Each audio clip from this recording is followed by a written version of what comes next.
Hello, in this video we study the natural logarithmic function, its definition, the definition of the number e, and we'll learn how to find derivatives of functions involving the natural logarithmic function. Let's talk about the definition of natural logarithmic function.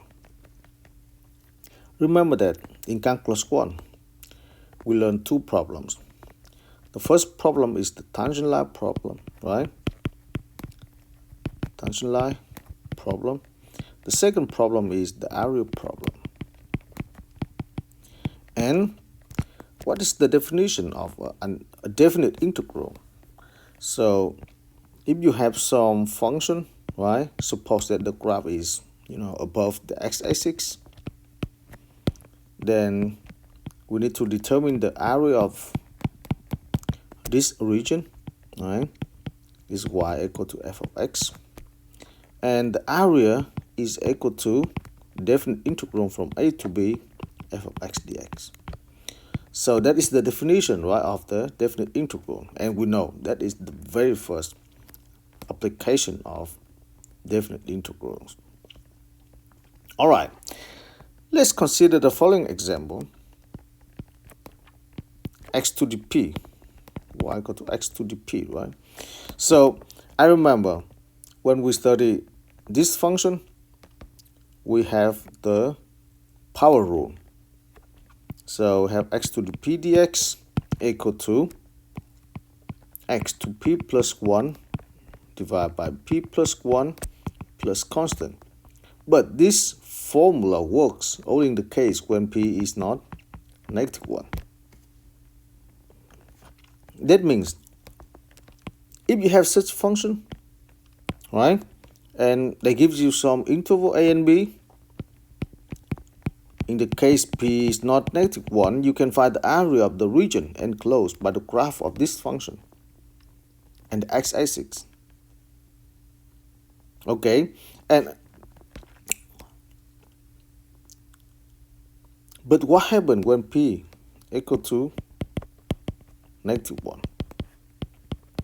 When p equal to negative 1, the function looks like y equal to 1 over x. We know the graph of this function, right? The graph of this function looks like this.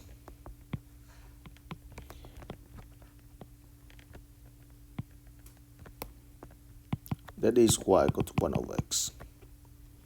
And suppose that, we want to find the area of the region enclosed by the graph of this function on some interval. For example, like this. I want to find the area of this. So how to do? You see, we don't know, right? Because this power rule will not work in this case. This formula will not work. So if I fix some point on here, for example, 1, right? I fix some point 1 in here, and from Calculus 1, we learn the first and the second fundamental theorems of calculus, right? So if you fix some point in here and then you move this point, right? You let this point run along the x-axis. So basically the area will be a function. Do you remember that? The area will be a function depending on this, right? Let's say this is x, depending on x. So I may define this function somehow, right? But anyway, I have the following function of the area. So I denote by ln of x equal to integral from 1 to x. The function is 1 over t dt. So I have the function area, the area function.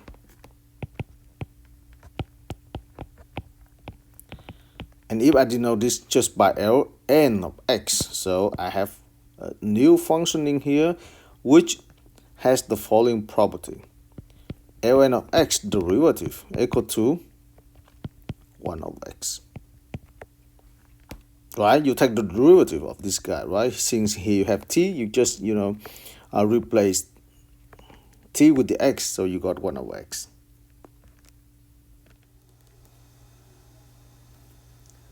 So this is the definition of logarithmic function, okay? That is natural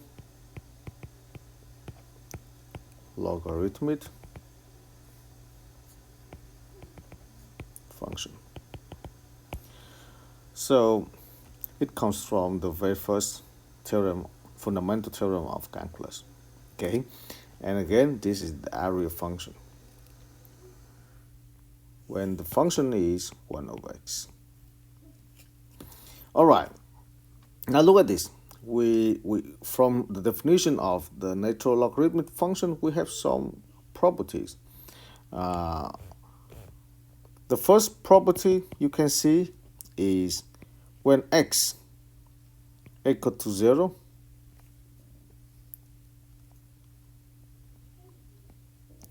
no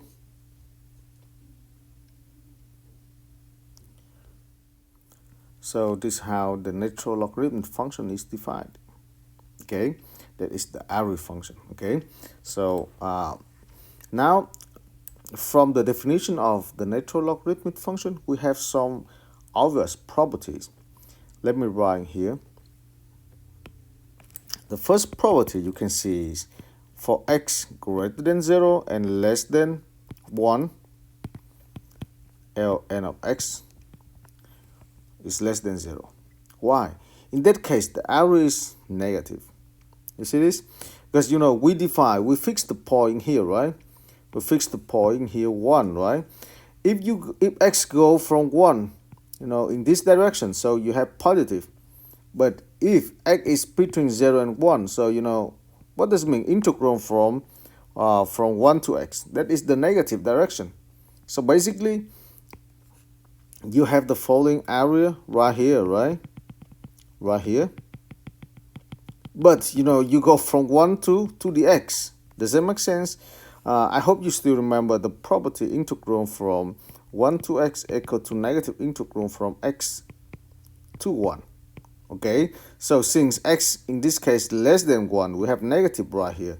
That's why logarithmic function Ln of x is less than 0 for x between 0 and 1. And when x greater than 1, Ln of x is bigger than 0. And when x is equal to 1, you see Ln of x is equal to 0, right?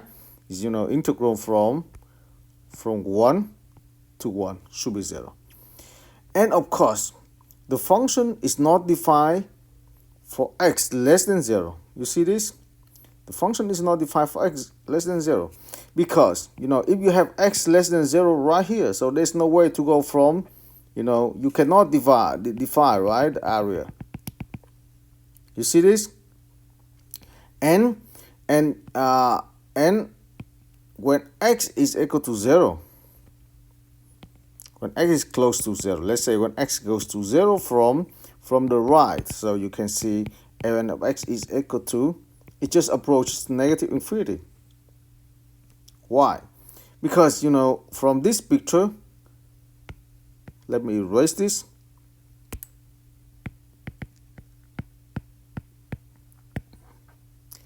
If this point, you see, this point approaches 0 from the right, so you can see, you know, the area of this guy will be infinity, right? It will be infinity.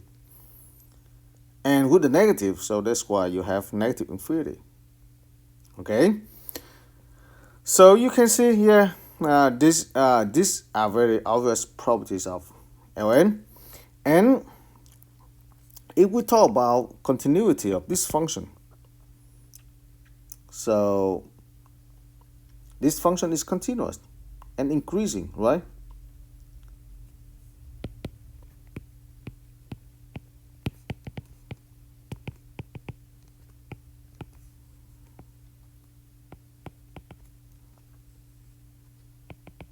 Increasing. It comes from, you know, the definition, because if you have f of x equal to Ln of x, and as we have seen over there, the derivative of this function is 1 over x. And since x is bigger than 0, the derivative is always bigger than 0. So the function is increasing, the derivative even, continuous everywhere by any positive point x. And if we take the second derivative of this function, you got -1 over x squared, which is always negative. What does it mean? That means the function is concave, right? The function is concave. Concave means look like this. Okay, so you have another one is convex, look like this, but this is concave. So the function is concave. Okay, if you want to graph the function, it's okay. You give a sequence of points, right? And you plug, those points into the integral, and then you can find the area. Okay, so I can do that right now. I can draw the function, draw the graph of this function.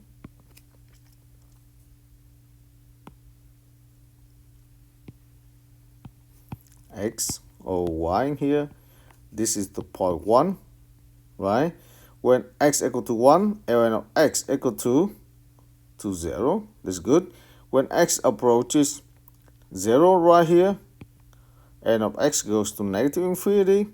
Of course, when x approaches positive infinity, the area also positive infinity, right? And so you have the following.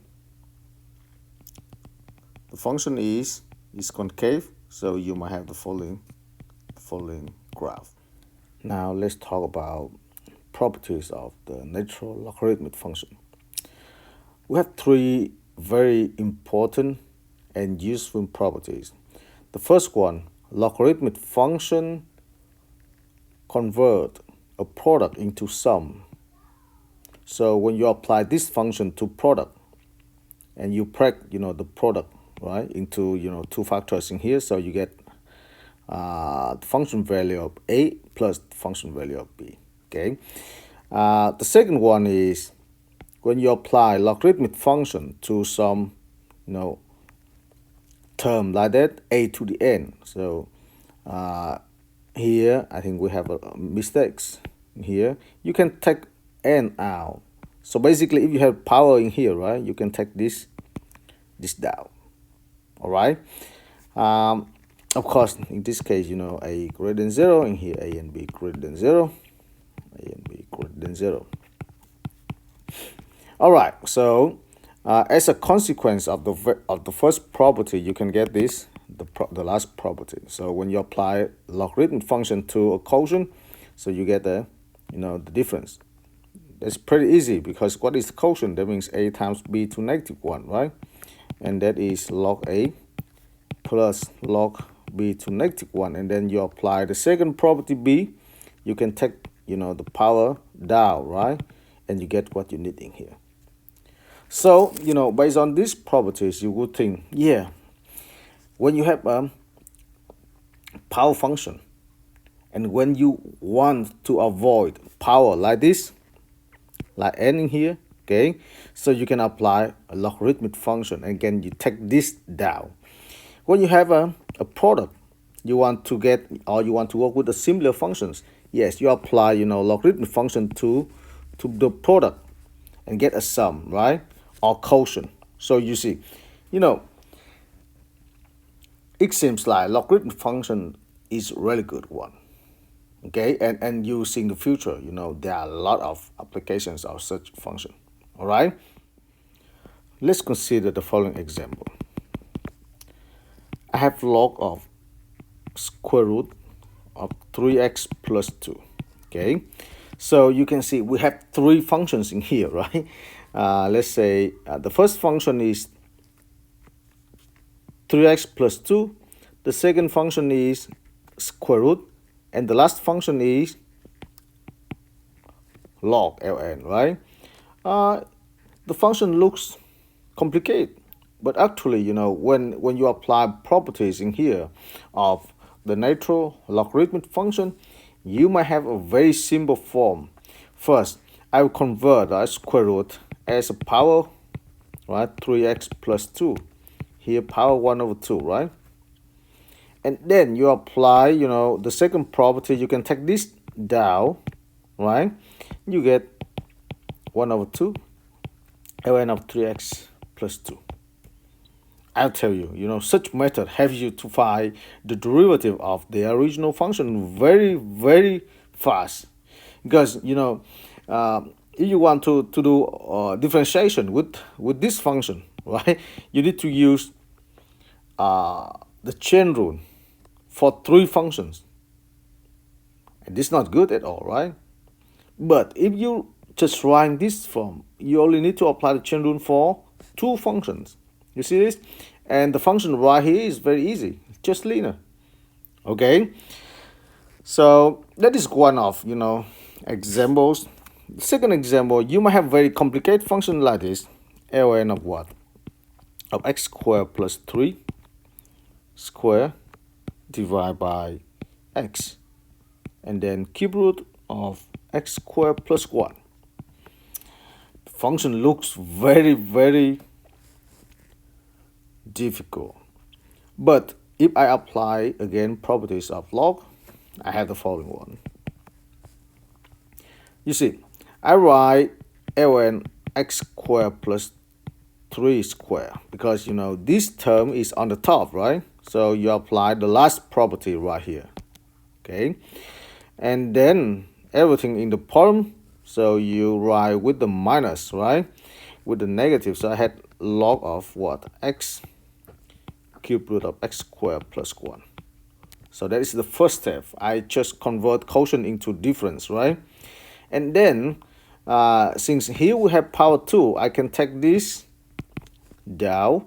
Here we have product. I can write in the form of addition, right? In form of sum, so I can write as 2 ln of x squared plus 3 minus, okay, I have to use parentheses, I have ln of x plus ln of what? Cube root of x squared plus 1, right?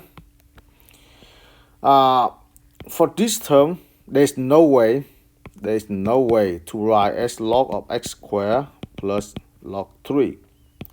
Okay, don't forget that log of sum is not sum of log. Only log of product is sum of log. So we don't have this, okay? So we cannot do anything with this. Just leave like this. That's already simplest form. Okay, this is okay, but we still can simplify this term, right? The cube root is the power 1/3, right? And when you apply log to this, you can take this out. So basically you have ln of x squared plus 1 in here and then 1/3. So I can copy here is ln x minus 2 times ln of x squared plus 3. That's it. Okay. You know, yes, of course, it takes some steps, right? It takes some time, take a while to get this final answer. But let me tell you, right? If you already understand and you understand how to apply properties of the natural logarithmic function, you can write from here to this right away. How? Let me copy this, right? And then I will rewrite it for you. Let me copy this. Okay, I make this in here. And then I see, you know, everything on the top with the positive. Okay, I have the following. Everything in the top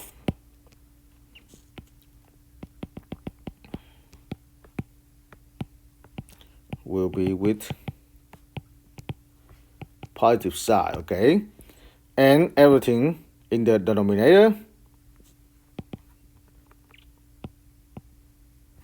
will be with negative side. If you have power, take it down. That's it, you know. So this is all about you know, properties of logarithmic function. Okay, so I write the first term, right? The first term, everything on the top with the positive. So I have ln of x squared plus 3. 2 is the power, I take that out. Done with the first one. With the second one, I have ln of x no problem. Product, I don't care about the product, but I see we have, we have x in here, right? So I can write minus log x because x in the denominator and so I can write negative in here. The second one is this also in the denominator, right? So I can write minus ln of x squared plus 1. Again, cube root is power 1/3, so I have 1/3 in here. You see, it's pretty easy. If you want to convert, right, convert a such one into this form, is into a compact form, you also do almost the same thing.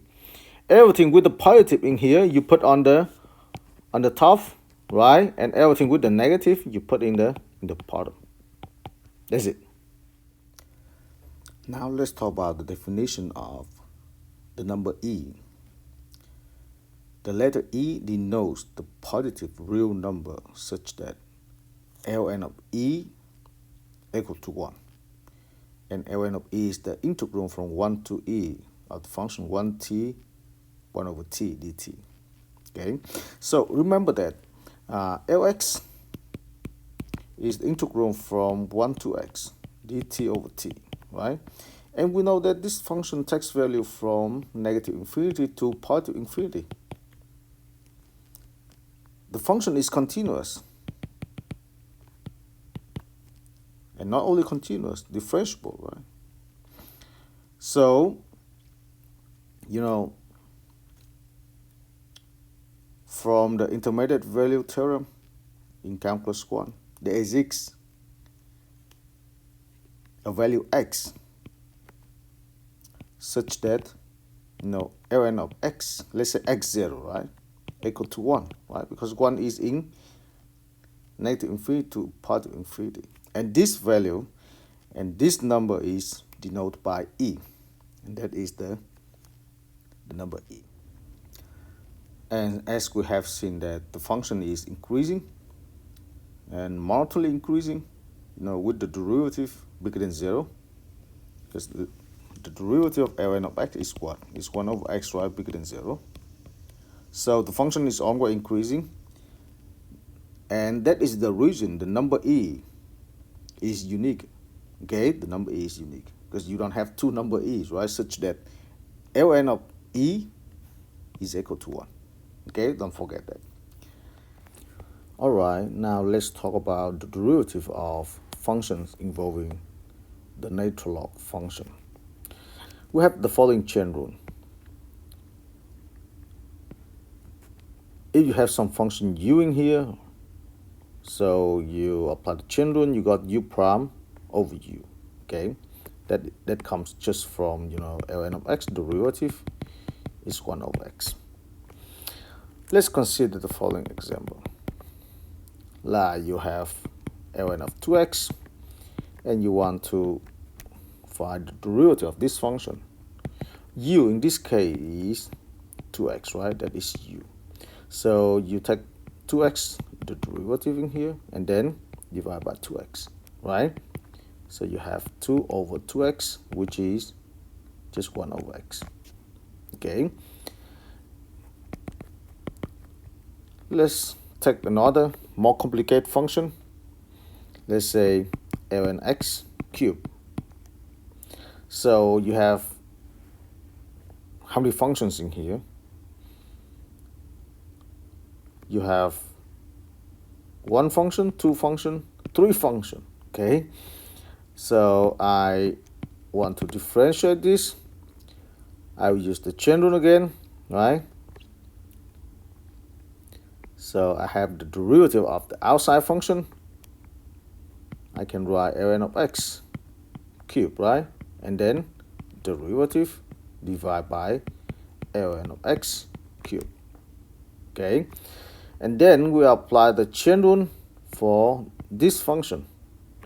The chain rule for this function looks like 3 ln of x, right, square. That is the power rule, right? Multiply with the ln of x derivative. Divide by ln of x cubed. Right? So what you get? Ln of x is just 1 over x. In general, I might simplify these two guys. Here we have ln of x, here we have ln of x, but square cube, right? And I have, that is 3 over ln of x times 1 over x. You know, we still have only 1 because you take 3 minus 2. You see this? So you have only 1 ln of x in here, and the derivative of ln of x is 1 over x. Okay, let's talk about, you know, another function like ln of x square root of x plus 1. Okay, again, right, you need to use the chain rule. The chain rule. Of course, you know, if they don't for this function, of course, you might use the chain rule, but right now I don't want to use the chain rule again because, you know, we don't want to have, you know, a lot of functions in the chain rule. It is complicated. Now I use some properties of the natural log function.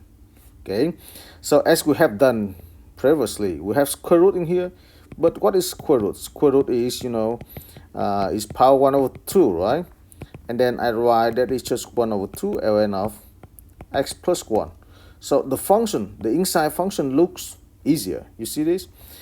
Then from here I can take the derivative of, you know, all this. So I get 1 over 2. I have u prime over u, right? In this case, u is x plus 1, derivative over x plus 1, right? And then you get 1, or 2 times x plus 1. Because the derivative of x plus 1 is just 1. Alright? So if you use the same logic to these two examples, you have an easier solution. Look at this. First, I want to differentiate this function, right? But I can rewrite this function as ln of 2 plus ln of x. Why? Because, you know, ln converts product into sum, right? And then I will differentiate. This is just a number, a constant, so the x derivative is 0, and the derivative of ln of x is just 1 over x. You see? For this function, we may do in another way. Look at this. We have 3 in here, right? Power 3. And we know that when we apply the natural log to such function, we can take the power down, right? So before differentiation, I will write that it's just 3 ln of x. And now I can differentiate. I can write, yeah, derivative of that guy is equal to derivative of this guy. And that is what? That is u prime over u, which is, okay, let's write 3 in here. And then ln x prime over ln x, right? And that is, okay, 3 right here. So that equal to exactly this guy. Let's consider another more complicated function, and we'll see how the properties of the log function works. Okay, let's say we have function f of x equal to ln of x squared plus 1 squared, and then here we have square root of 2x cubed minus 1. It looks complicated, right? But, you know, we know how to convert such function into sum and difference, right? So I will apply those properties, and don't forget that everything on the top will be with the negative, with the positive side, right? If you have power, you can take the power out of the logarithmic. Okay, here we have square, here we have square root, means power 1/2, which is good. All right, let's start writing that. I have x in here, right, with the positive, so I write ln x. The second term is x squared plus 1, so on the top I have plus x squared plus 1, but I have power 2, so I can take 2 out. All right, in the bottom I have cube root, right, square root of this. With the negative, I write negative ln of 2x cubed minus 1, power 1/2, because we have square root over there. I'm done. You see? And now, of course, you can, you can differentiate, and you have the derivative of this function, so you get 1 over x. This is from ln of x, and then plus 2 times. From this function, you get 2x over x squared plus 1. Why 2x? because you differentiate this function with respect to the x, you get 2x, right? Minus 1 over 2, and then you get 2x cubed minus 1 in here. On the top, you have 6x squared. You see, it's pretty easy, right? And very short. And now you just need to simplify that. You get 1 over 2 in here, 1 over x, sorry. And then plus 4x over x squared plus 1. And then minus, so you have 6, 2, you have 3 over 2, x squared over, no, I think we have only 3x squared in here, 2x cubed minus 1. That's it. Now let's talk about differentiation of functions involving absolute values. You know, it is sometimes confusing a little bit. Why? We know that logarithmic function is defined only at positive numbers, right? So if you have ln of x, x should be positive. There's no way to define such function as a negative number. So, but if x is not positive, you know, sometimes you might get like absolute of x, right?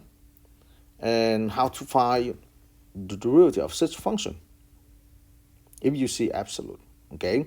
So if your function right here, u, right, the inside function of log is a differentiable function, and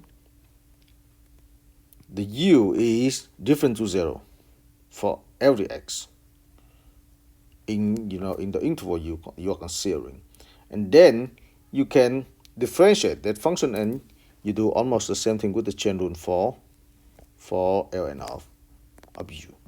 Okay, so we will not prove this formula given that the proof is very short. You can see that in the textbook.